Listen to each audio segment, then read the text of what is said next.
गल सुन मेरी,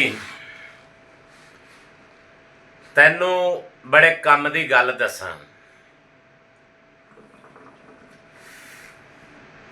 इलाके दा, अपने घर दा, अपनी कबीलदारी दा ते अपने खानदान दा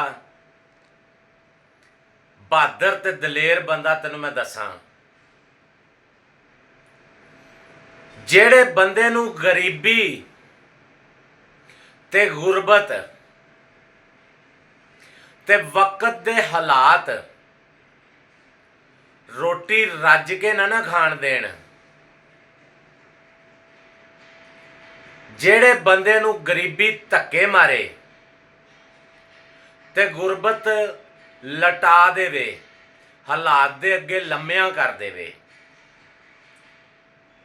ते इलाके दे विच उन्दियां धुम्मां पै जाण,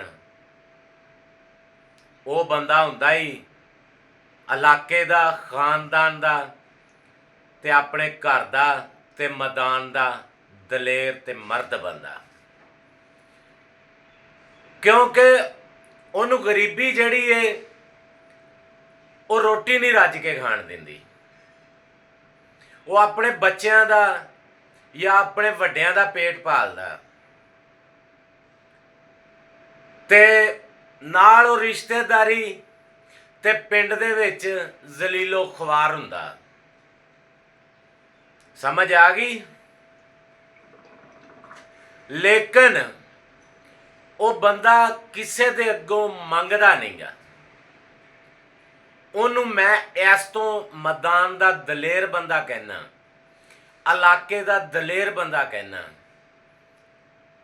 एक समझ लो कि वो बंदा झंडा पट जाता जे जदों किसी दे अगों वो हाथ फैला के या कि किसी दे नाल वो बंदा जिहड़ा ना रोटी मंग के नहीं ना खांदा, उन्होंने दलेरी नहीं मंगण देंदी, उन्होंने बहादरी नहीं मंगण देंदी, उन्होंने खानदानी रवायत नहीं मंगण देंदी। ते साडे ते चल गया अज पाकिस्तान दे विच बिजनेस, साडे मंगण वाले पासपोर्टां ते वीजे लवा के जाते आ बाहरलियां मुल्कां च भी मंगण वाला काम ही बड़ा वधिया।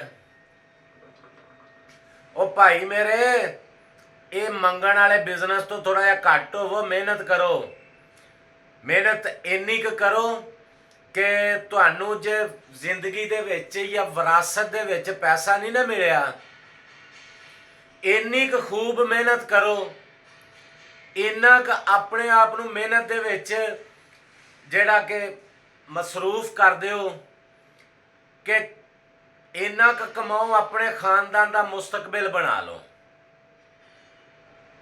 मुस्तकबिल बना के फिर अपनी हिस्टरी, अपनी कहानी फिर आप लिखो, जिंदे हीरो तुसी खुद हो।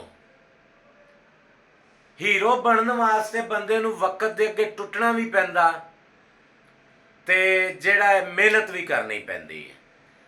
ते जिहड़ा बंदा वक्त दे विच आण के मंगण लग पिया ना, वो बंदा अपनी ना कहानी लिख सकदा ते ना स्टोरी लिख सकदा ते ना ही अपने खान दा वो कोई मुस्तकबिल बना सकदा भी आ मैं तुहाडे लई कीता जे। उम्मीद है मेरी गल तुहाडी कोई समझ आ गई होनी है।